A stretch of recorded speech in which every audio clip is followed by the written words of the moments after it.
Hello everyone, welcome you all complete revision in 9 minutes. तो देखते हैं आज का हिंदू हमसे क्या कहता है। बेसिकली आज के हिंदू में मुझे इतने ज्यादा इंपॉर्टेंट न्यू आर्टिकल्स नहीं मिले, रिपीटेड वंस थे और एडिटोरियल भी आपके रिपीटेड ही थे। इन केस अगर कोई और नया आर्टिकल रहेगा तो हम उसको कल फर्दर कवर कर लेंगे। अब तक तो मुझे सारे रिपीटेड वन और फिर आपके पॉलिटिकल न्यूज यही सब थे। और आपको पता ही है हम अपनी बीच बीच में सीरीज लेके आते रहते हैं जहां से आपके स्टैटिक पोर्शन को हम लोग कवर करते हैं इजिली। पिछली बार हमने क्वाड देखा था, ये सब आपके टॉपिक्स देखे थे। तो आज का हमारा जो टॉपिक रहेगा दैट विल बी गगनयान रहेगा। गगनयान के ऊपर आपको पूरा एनालिसिस मिलेगा, benefits, drawbacks, pros, cons. Second हमारा रहेगा आर्टेमिस अकॉर्ड। ये यूएसए की तरफ से क्या अकॉर्ड है, इंडिया ने ज्वाइन किया है नहीं किया है, इंडिया को करना चाहिए नहीं करना चाहिए, ये सब।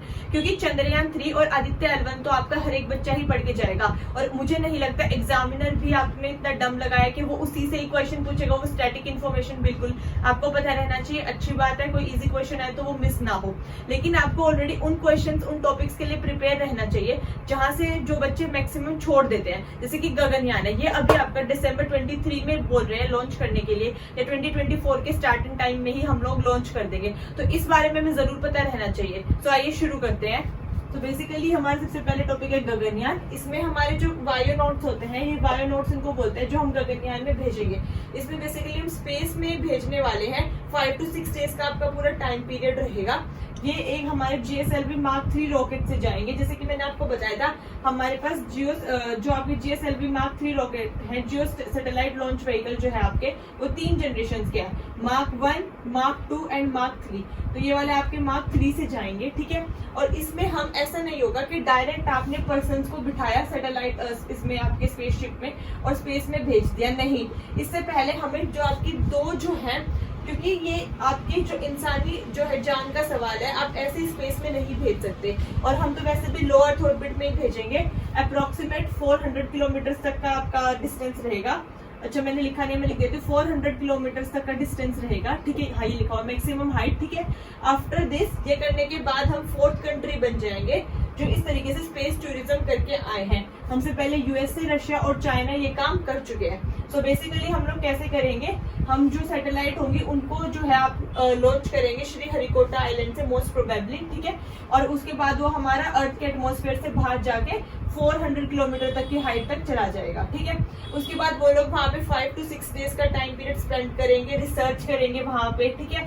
और बाद में वो बे ऑफ बंगाल में आके जो है आपका आज गिर जाएगा और वहां से फिर हम अपने जो है बायोनोट्स को उठा लेंगे। बायोनोट्स हमने पर्सन्स को बोला है।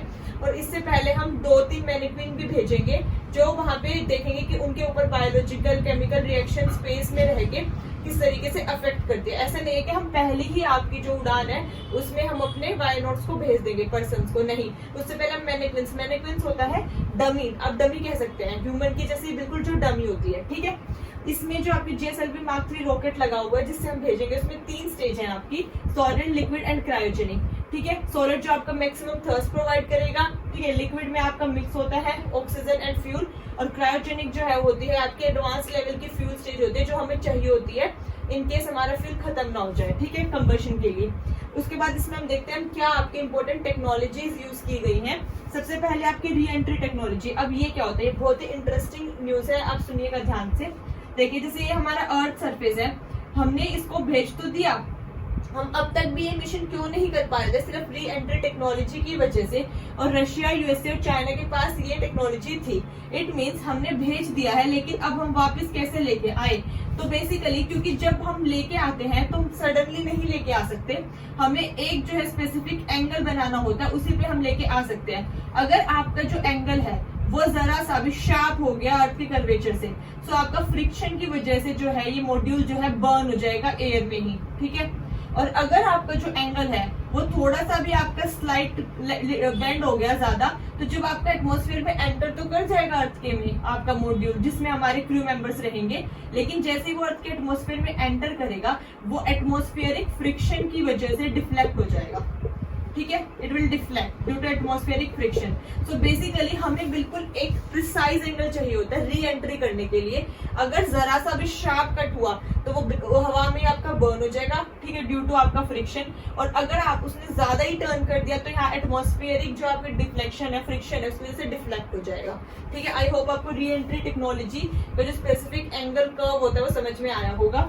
उसके बाद हमारा है स्पेस कैप्सूल रिकवरी एक्सपेरिमेंट। ये हम करके देख चुके हैं ऑलरेडी, 2 टाइम्स कर चुके हैं। 600 kg का वेट डाल के हमने 600 किलोमीटर तक के ऑर्बिट में सेंड कर दिया, और जबकि हमें तो सिर्फ 400 तक ही सेंड करना है, ठीक है। देन इसमें एक मॉड्यूल है केयर, जिसका नाम है crew module atmospheric reactor. Basically ये आपका मॉड्यूल रहेगा जो आपके जहाँ से जो आपके एटमॉस्फेरिक रिएक्टर है, फ्रिक्शन से ये सब कंट्रोल किए जाएंगे। देन आपका पैड एबर्ट टेस्ट होता है। ये क्या होता है? बेसिकली जब भी आपके जैसे इससे हम व्हीकल से लॉन्च करते हैं तो उससे पहले हमें टेस्ट करके देखने होते हैं ऑन ग्राउंड ही। तो वो 2-3 बारी टेस्ट करना होता है, डिपेंड के हमारे जो है इसरो के जो है साइंटिस्ट कितनी बारी करते हैं। बट उससे हमें ये पता चल जाता है कि फ्यूल में कोई लीकेज तो नहीं है, कोई पार्ट डैमेज तो नहीं है। सो ये सब टेस्ट, ये सब हमें सावधानियां बरतनी पड़ेंगी, तो उसी को बोलते हैं पैड एबर्ट टेस्ट, ठीक है। नेक्स्ट हमारा है ECLSS, ठीक है, इक्लेस that is environment control life support system. जो हमने मैनेक्विंस भेजे थे, ठीक है, वो भी इसलिए ही भेजे हैं ताकि हमें ये पता चल सके वहां के स्पेस में रहने के बाद केमिकल रिएक्शन ह्यूमन बॉडी पे, बायोलॉजिकल रिएक्शंस कुछ भी किस तरीके से असर करते हैं, क्योंकि हम डायरेक्ट ह्यूमन बीइंग को वहां नहीं भेज सकते अगर हमें वहां के एनवायरमेंट का ही अंदाजा नहीं रहेगा कि ह्यूमन बॉडी कैसे रिएक्ट करेगी वहां पे, ठीक है। तो इसके अब हम बेनिफिट्स देख लेते हैं। ये सब आपने स्टैटिक न्यूज बेसिक जान लिया गगनयान के बारे में, और हम 4th कंट्री बन जाएंगे, ठीक है। इसके बेनिफिट्स क्या रहेंगे?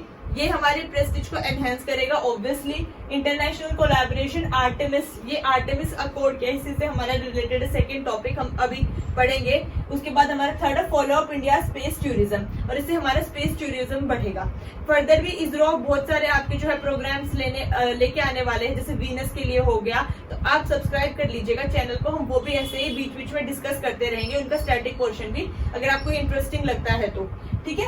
उसके बाद हमारा सेकंड है Artemis accord. Artemis accord basically आपका यूएसए ने एक अकॉर्ड दिया है, मतलब एक मैनिफेस्टो टाइप लगा लीजिए आप, जिसमें उसने इनवाइट किया है internationally under outer space treaty 1967 join करने के लिए सारी ऑलमोस्ट कंट्रीज को कि मून और मार्स के लिए हम एक्सप्लोरेशन मिशंस करेंगे, तो आप हमारे साथ हाथ मिला लीजिए, ज्वाइन कर लीजिए।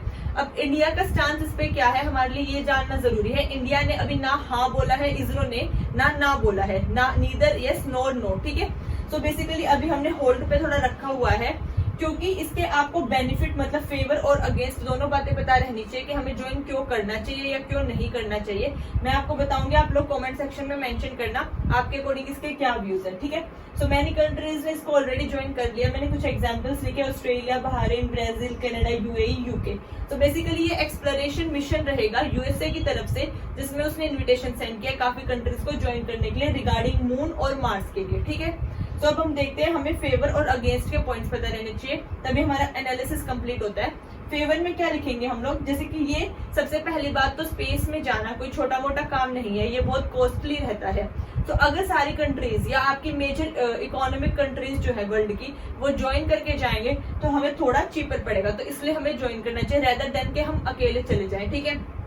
Second is asteroid 16 साइके। ये आपका बहुत ही एसेंशियल एस्ट्रॉइड है एक, इसका नाम है एस्ट्रॉइड 16 साइके।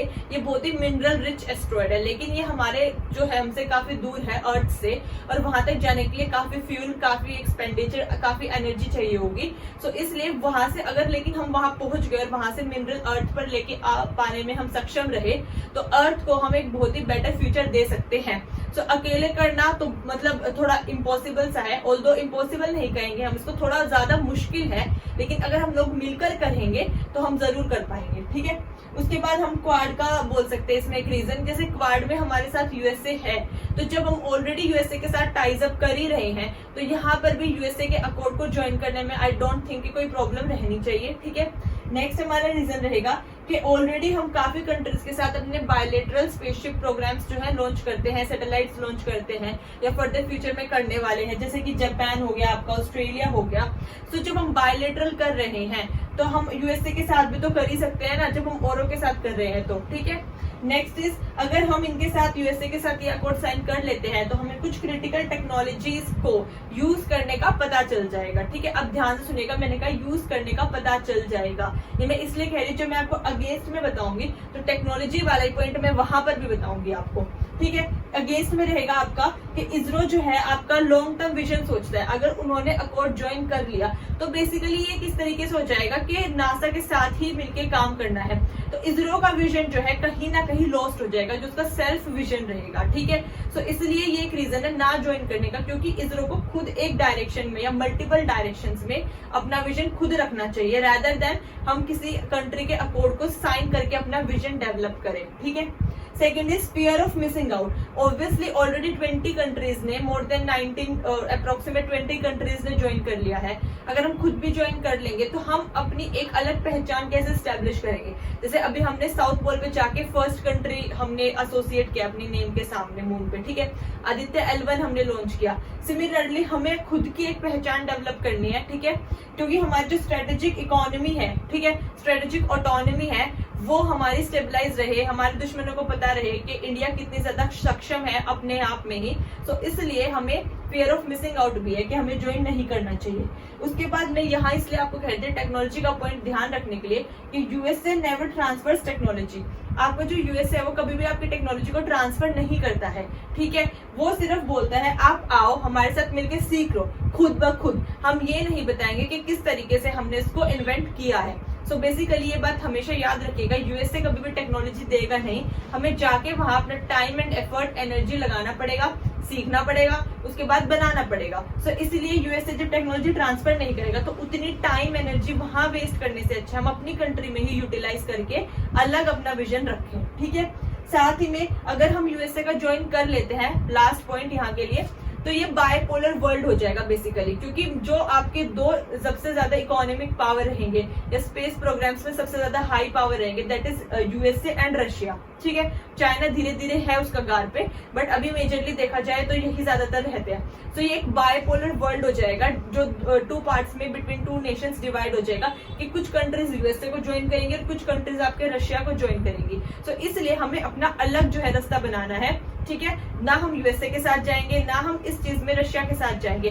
हाँ, लेकिन हमें जहां से फायदा होगा हम वो चीज देख लेंगे और अपना अलग जो है विजन डेवलप करेंगे। आई होप आपको ये एनालिसिस समझ आया होगा और आप लोग भी कमेंट सेक्शन में बताना should India join Artemis accord और नॉट। ठीक है, देखते हैं आप सभी के क्या पॉइंट ऑफ व्यू है। मैंने आपको पूरा स्टैटिक एनालिसिस करके दे दिया है। सो अगर आपको आज का एनालिसिस पसंद आया हो then please like, share and subscribe the channel. Thank you so much. जय हिंद।